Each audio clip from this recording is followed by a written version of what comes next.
atas.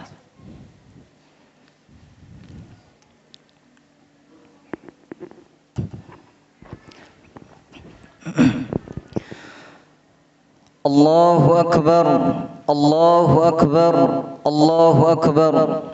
La ilaha illallah, wallahu akbar, Allahu akbar, walillahil hamd. Assalamualaikum warahmatullahi wabarakatuh. Innal hamdalillah nahmaduhu wa nasta'inuhu wa nastaghfiruh wa na'udzu billahi min shururi anfusina wa min sayyiati a'malina. من يهده الله فلا مضل له ومن يضلل فلا هادي له أشهد أن لا إله إلا الله وحده لا شريك له وأشهد أن محمدا عبده ورسوله. قال الله تعالى في كتابه الكريم يا أيها الذين آمنوا اتقوا الله حق تقاته ولا تموتن إلا وأنتم مسلمون.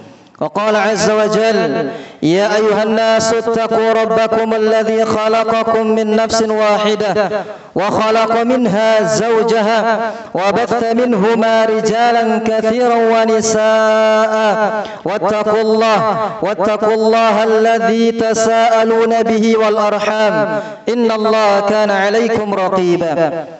وقال تعالى يا أيها الذين آمنوا اتقوا الله وقولوا قولا سديدا يصلح لكم أعمالكم ويغفر لكم ذنوبكم ومن يطع الله ورسوله فقد فاز فوزا عظيما. أما بعد فإن أصدق الحديث كتاب الله وخير الهدي هدي محمد صلى الله عليه وسلم وشر الأمور محدثاتها فإن كل محدثة بدعة وكل بدعة ضلالة وكل ضلالة في النار.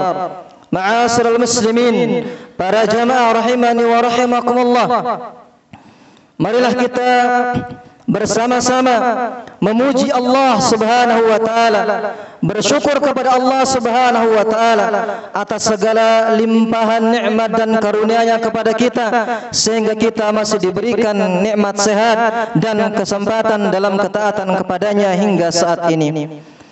Kemudian salawat serta salam kepada baginda Rasulullah sallallahu alaihi wasallam, kepada keluarga beliau, kepada sahabat beliau dan kepada orang-orang yang mengikuti sahabat beliau hingga akhir zaman. Bahwasanya berkaitan dengan bersyukur kepada Allah Subhanahu wa taala atas segala limpahan nikmat-Nya, maka dengan bersyukur ini Allah Subhanahu wa taala senantiasa akan menambahkan nikmat-Nya kepada kita. Bahwasanya seorang muslim, seorang hamba Allah Subhanahu wa taala hendaklah menampakkan nikmat yang Allah Subhanahu wa taala berikan kepada dia, sebagaimana Ibnu Qayyim rahimahullahu taala mengatakan bahwasanya yang namanya syukur adalah dia menampakkan nikmat Allah Subhanahu wa taala yang pertama dengan cara lisannya, yaitu thana'an wa i'tirafan, dengan dia memuji Allah Subhanahu wa taala dengan mengatakan alhamdulillahilladzi bi ni'matihi tatimmus shalihat, kemudian wa'tirafan, mengakui bahwasanya nikmat itu datang dari Allah Subhanahu wa taala. Kemudian seorang hamba bisa bersyukur kepada Allah Subhanahu wa taala menggunakan hatinya, yaitu syuhudan wa mahabbatan, bersaksi bahwasanya nikmat itu datangnya dari Allah, wa mahabbatan, dengan penuh kecintaan kepada Allah Subhanahu wa taala. Begitu pula seorang hamba bisa bersyukur menggunakan anggota badannya, yaitu inqiyadan wa ta'atan, yaitu taat, tunduk dan patuh kepada perintah Allah Subhanahu wa taala. Ma'asyiral muslimin rahimani wa rahimakumullah, begitu pula kami nasihatkan, marilah kita bersama-sama untuk terus meningkatkan ketakwaan kita kepada Allah Subhanahu wa taala, karena tujuan disyariatkannya semua ibadah kepada Allah adalah takwa. Sebagaimana firman Allah Subhanahu wa taala dalam surat Al-Baqarah, ya ayuhan nasu ubudu rabbakum alladzi khalaqakum walladzina min qablikum la'allakum tattaqun. Wahai sekalian manusia, beribadahlah kepada Rabb kalian yang telah menciptakan kalian. walladzina min qablikum, dan yang telah menciptakan orang-orang sebelum kalian, la'allakum tattaqun. Tujuannya adalah agar kalian bertakwa. Takwa dalam artian bifi'li awamirillah wajtinabi nawahi, yaitu dengan mengerjakan perintah-perintah Allah dan menjauhi segala bentuk larangan-larangan Allah Subhanahu wa taala. Bahkan sahabat yang mulia Ali bin Abi Thalib radhiyallahu anhu mendefinisikan makna takwa kepada Allah Subhanahu wa taala adalah al-khaufu minal jalil wal 'amalu bit tanzil wal qana'atu bil qalil wal isti'dad li yaumir rahil. Takwa adalah al-khaufu minal jalil, takut kepada yang maha agung, yang maha tinggi, yang maha mulia, yaitu Allah Subhanahu wa taala. Takut akan ibadahnya tidak diterima oleh Allah Subhanahu wa taala. Takut akan azab Allah Subhanahu wa taala apabila dia melanggar batasan-batasan Allah Subhanahu wa taala. Begitu pula takwa wal 'amalu bit tanzil, yaitu beramal dengan apa yang Allah Subhanahu wa taala turunkan kepada nabinya Muhammad sallallahu alaihi wasallam. Wal qana'atu bil qalil, dan merasa cukup, merasa qanaah, merasa puas terhadap yang sedikit yang Allah Subhanahu wa taala berikan kepada kita. Takwa juga dalam artian wal isti'dad li yaumir rahil, mempersiapkan diri untuk menyambut hari kepergian, yaitu hari kematian. Ma'asyiral muslimin rahimani wa rahimakumullah, bahwasanya pedoman Ahlus Sunnah wal Jamaah, pedoman seorang muslim dalam beragama, yaitu Al-Quran dan As-Sunnah, sesuai dengan pemahaman salaful ummah, yaitu para sahabat. Maka mengikuti jejak atau manhaj para salafus saleh, yaitu para sahabat, adalah kewajiban setiap individu muslim. Karena begitu banyak dalil-dalil dari Al-Quran maupun As-Sunnah serta penjelasan para ulama terkait kewajiban ittiba', mengikuti jejak salafus saleh, yaitu para sahabat dalam memahami agama ini. Poin yang pertama, dalil dari Al-Quran terkait kewajiban ittiba', mengikuti salafus saleh, yaitu para sahabat dalam memahami agama adalah firman Allah Subhanahu wa taala dalam surat Al-Baqarah ayat 137.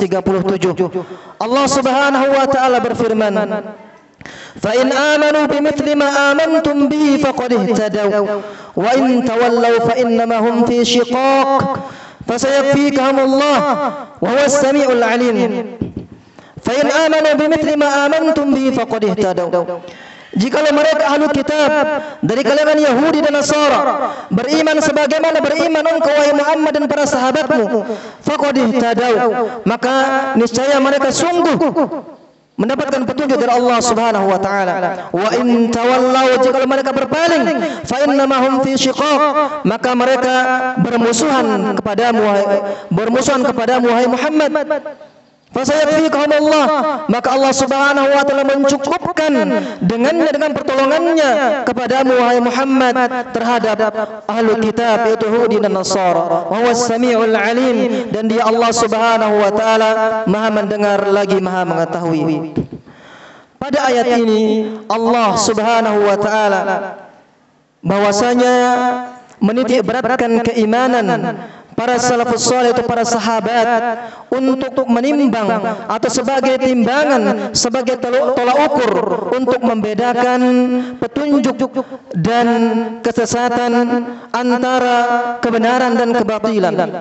Maka sepantasnya sebagai hamba Allah Subhanahu wa taala memohon iman, memohon hidayah kepada Allah Subhanahu wa taala adalah sebesar-besar kewajiban. Jadi mengikuti manhaj para sahabat Rasul radhiyallahu anhum adalah kewajiban yang paling wajib. Ma'asal muslimin rahimani wa rahimakumullah.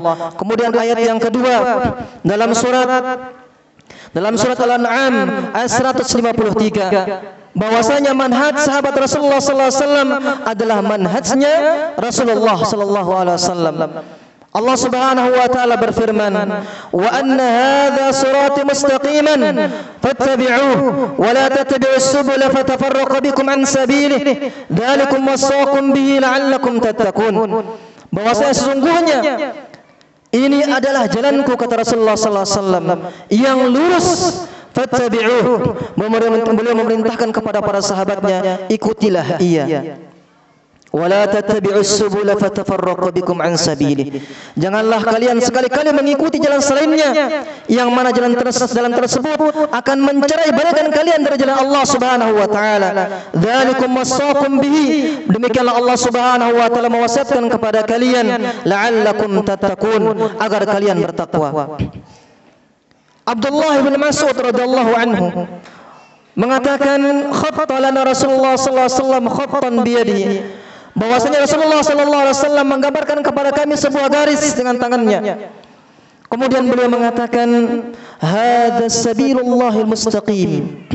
Ini adalah jalan Allah Subhanahu wa taala yang lurus. Wa khatta khututan an yaminihi wa shimalihi. Kemudian beliau menggambarkan garis-garis di sebelah kanan dan sebelah kirinya. Kemudian beliau mengatakan, wa hadhihi subulun mutafarriqatun. Inilah jalan-jalan yang mencerai-beraikan. Laisa minha sabilun illa alaihi syaitan yad'u ilaih. Tidak terdapat sebuah jalan di dalamnya melainkan syaitan menyeru ke dalam kesesatan. Kemudian beliau membacakan firman Allah Subhanahu wa taala, wa anna hadza sirati mustaqiman fattabi'uhu wa la tattabi'us subula fatafarraqu bikum an sabilihi. Kemudian ayat yang ketiga terkait kewajiban ittiba, mengikuti jejak salafus saleh itu para sahabat dalam memahami agama, adalah surat An-Nisa ayat 115. Allah Subhanahu wa taala berfirman, wa man yushaqiqir rasul min ba'di ma tabayyana lahul huda wa yattabi' ghayra sabilil mu'minin nuwallihi ma tawalla wa nuslihi jahannam wa sa'at masira. Wa man yushaqiqir rasul, barang siapa yang menentang Rasul, min ba'di ma tabayyana lahul huda, setelah jelas sebuah kebenaran kepada mereka, wa yattabi' ghayra sabilil mu'minin, dan mereka mengikuti jalan selain jalannya orang-orang mukmin, nuwallihi ma tawalla. Allah Subhanahu wa taala mengatakan, kami sesatkan ia dalam kesesatan yang mereka lakukan, wa nuslihi jahannam, dan kami masukkan ia ke dalam neraka jahannam, wa sa'at masira, dan itulah tempat yang paling buruk. Ma'asyiral muslimin rahimani wa rahimakumullah. Dalam ayat ini Allah Subhanahu wa taala mengabarkan kepada kita bahwa jalannya orang-orang mukmin adalah keyakinan, perkataan, perbuatan para sahabat radhiyallahu anhum. Maka dalam memahami syariat wajiblah kita mengikuti salafus saleh, yaitu sahabat Rasulullah sallallahu alaihi wasallam. Kemudian ayat dalam Al-Qur'an yang keempat dalam kewajiban ittiba, mengikuti jejak salafus saleh dalam memahami agama, adalah surat At-Taubah ayat 100. Allah Subhanahu wa taala berfirman, was-sabiquna al-awwalun minal muhajirin wal ansar, yaitu orang-orang yang pertama-tama masuk Islam, baik dari kalangan Ansar, baik dari kalangan Muhajirin maupun Ansar. Walladzina tabauhum bi ihsan, dan orang-orang yang mengikuti mereka dengan baik. Radhiyallahu anhum wa radu an. Mereka tersebut mendapatkan yaitu keridhaan Allah Subhanahu wa taala, ridha kepada mereka, begitupun mereka ridha kepada Allah. Kemudian mereka mendapatkan selain ridha Allah Subhanahu wa taala, wa a'adda lahum jannatin tajri tahtaha al-anhar, yaitu Allah Subhanahu wa taala menyiapkan bagi mereka surga yang mengalir di bawahnya sungai-sungai, khalidina fiha abada, dan mereka kekal dalamnya selama-lamanya.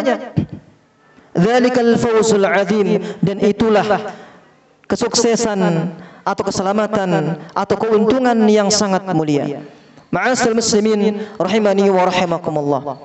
Kemudian poin yang kedua, dalil-dalil dari sunnah terkait kewajiban ittiba', mengikuti jejak para salafus saleh, itu para sahabat Nabi dalam memahami agama. Yang pertama, sabda Rasulullah sallallahu alaihi wasallam, khairun nasi qarni thumma alladhina yalunahum thumma alladhina yalunahum. Sebaik-baik manusia adalah pada zamanku, yaitu para sahabat.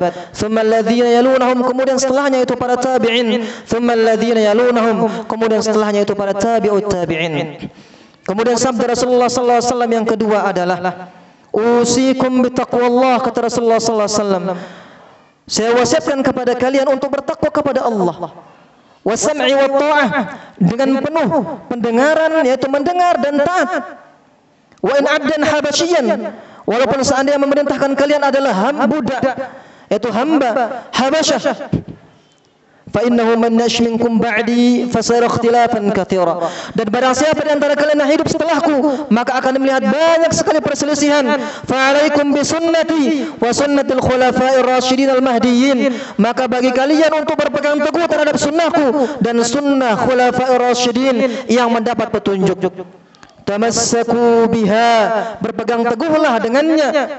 Wa'addu 'alaiha bin nawajid, dan gigitlah ia dengan gigi geraham. Wa iyyakum muhdatsatil umur, dan jauhkanlah diri kalian atau hati-hatilah terhadap perkara-perkara yang baru dalam agama. Wa kullu muhdatsatin bid'ah, dan setiap perkara yang baru dalam agama adalah bid'ah. Wa kullu bid'atin dhalalah, dan setiap perkara bid'ah adalah sesat. Ma'asyiral muslimin rahimani wa rahimakumullah. Kemudian sabda Rasulullah sallallahu alaihi wasallam yang ketiga terkait kewajiban ittiba', mengikuti salafus saleh dalam memahami agama ini adalah sabda Rasulullah sallallahu alaihi wasallam, ala inna man qablakum min ahlil kitab. Ketahuilah, sesungguhnya orang-orang sebelum kalian dari kalangan ahlu kitab, iftaraku ala 72 millah, mereka terpecah menjadi 72 golongan. Wa inna hadhil millah, dan golongan itu agama ini, agama Islam, sataftariku ala 73, akan terpecah menjadi 73 golongan. 72 fil nar, 72 golongan di neraka. Wa wahidatun fil jannah wa hiyal jamaah, dan satu di surga yaitu al jamaah. Dalam riwayat yang lain disebutkan kulluhum finnar illa millatan wahidah, semua golongan itu di neraka kecuali satu golongan. Maka ma ana alaihi wa ashabi, apa yang saya berada di atasnya dan para sahabat. Ini menunjukkan bahwasanya wajib kita mengikuti salafus saleh, para sahabat dalam memahami agama ini. Ma'asyiral muslimin rahimani wa rahimakumullah. Kemudian poin yang ketiga, dalil-dalil dari penjelasan para ulama terkait kewajiban ittiba', mengikuti jejak salafus saleh, mengikuti jejak para sahabat dalam memahami agama ini. Yang pertama adalah perkataan Al-Imam Al-Auza'i rahimahullahu taala. Beliau mengatakan, "Alaika bi athar man salaf wa in rafadaka an-nas." Wajib kalian berpegang teguh terhadap asar salafus saleh. Wa in rafadakan nas, walaupun perkataan kalian itu ditolak. Wa iyyaka wa ra'ar rijal, dan jauhkanlah diri kalian dari pendapat orang-orang. Wa in zakhrafuhu laka bil qaul, walaupun mereka itu menghiasi perkataan mereka dengan perkataan yang indah. Kemudian perkataan yang kedua, perkataan Al-Imam Fudail bin Iyad rahimahullahu taala mengatakan, ittabi' turuqal huda wa la yadurruka bikillati wa la yadurruka qillatus salikin. Ikutilah jalan-jalan petunjuk atau sunnah Rasulullah sallallahu alaihi wasallam, dan tidaklah memudaratkan bagi kalian sedikitnya orang yang menapaki jalan tersebut. Wa iyyaka wa turuqad dalalah, dan jauhkanlah diri kalian dari jalan-jalan kesesatan. Wala tagtar bi kathratil halikin, dan janganlah kalian tertipu dengan banyaknya orang yang menapaki jalan kebinasaan tersebut. Ma'asyiral muslimin rahimani wa rahimakumullah. Kemudian perkataan atau penjelasan para ulama yang ketiga terkait kewajiban ittiba', mengikuti jejak para salafus saleh dalam memahami agama adalah perkataan Al-Imam Ahmad bin Hanbal rahimahullahu taala. Beliau mengatakan dalam kitab Al-Usul Salatah, Al-Usul Sunnah, beliau mengatakan usulus sunnati indana, prinsip-prinsip Ahlus Sunnah, prinsip-prinsip Ahlus Sunnah di sisi kami adalah at-tamassuku bima kana alaihi ashabu Rasulillah sallallahu alaihi wasallam, yaitu berpegang teguh dengan apa yang berpegang teguhnya sahabat Rasulullah sallallahu alaihi wasallam, wal iktida'u bihim, dan mengikuti mereka. Wa tarkul bid'ah, begitu pula prinsip-prinsip Ahlussunnah, yaitu meninggalkan perkara bid'ah. Wa kullu bid'atin fahiya dhalalah, dan setiap bid'ah adalah sesat. Ma'asyiral muslimin rahimani wa rahimakumullah. Inilah alasan atau bahwasanya landasan kita Al-Quran dan Sunnah untuk memahami agama ini sesuai dengan pemahaman salaful ummah, yaitu para sahabat terdahulu, bahwasanya keyakinan Ahlus Sunnah wal Jamaah tidak akan baik generasi akhir umat ini melainkan dengan cara baiknya generasi awalnya, itu mengikuti Al-Quran dan Sunnah. Nas'alullah subhanahu wa ta'ala ats-tsabat ala dinil haqq. Kita meminta kepada Allah Subhanahu wa taala agar Allah Subhanahu wa taala mengokohkan kita, memberikan kita keistiqomahan di atas yang hak ini. Dan semoga Allah Subhanahu wa taala memberikan kita yaitu pertolongan, hidayah dan taufiknya untuk terus di jalan agama Allah Subhanahu wa taala yang hak ini. Semoga Allah Subhanahu wa taala menerima ibadah kita. Semoga Allah Subhanahu wa taala mengampuni segala dosa-dosa kita. أقول قولي هذا وأستغفر الله لي ولكم ولسائر المسلمين من كل ذنب فاستغفروه إنه هو الغفور الرحيم. عباد الله إن الله يأمر بالعدل والإحسان وإيتاء ذي القربى وينهى عن الفحشاء والمنكر والبغي يعظكم لعلكم تتقون. اللهم صل على محمد وعلى آل محمد كما صليت على إبراهيم وعلى آل إبراهيم إنك حميد مجيد. اللهم اغفر للمسلمين والمسلمات والمؤمنين والمؤمنات الأحياء منهم والأموات إنك سميع قريب مجيب دعوات يا قاضي الحاجات. اللهم أرنا الحق حقا وارزقنا اتباعه وأرنا الباطل باطلا وارزقنا اجتنابه. اللهم إنا نسألك الهدى والتقى والعفاف والغنى. اللهم تقبل منا أعمالنا. اللهم تقبل سجودنا. اللهم تقبل صلاتنا. اللهم تقبل صيامنا وركوعنا وجميع أعمالنا الصالحة. اللهم اغفر لنا ولوالدينا وارحمهم كما ربيانا صغارا. ربنا هب لنا من أزواجنا وذرياتنا قرة أعين واجعلنا للمتقين إماما. ربنا آتنا في الدنيا حسنة وفي الآخرة حسنة وقنا عذاب النار. وصلى الله على نبينا محمد وعلى آله وصحبه وسلم وآخر دعوانا الحمد لله رب العالمين. والسلام عليكم ورحمة الله وبركاته. تقبل الله منا ومنكم.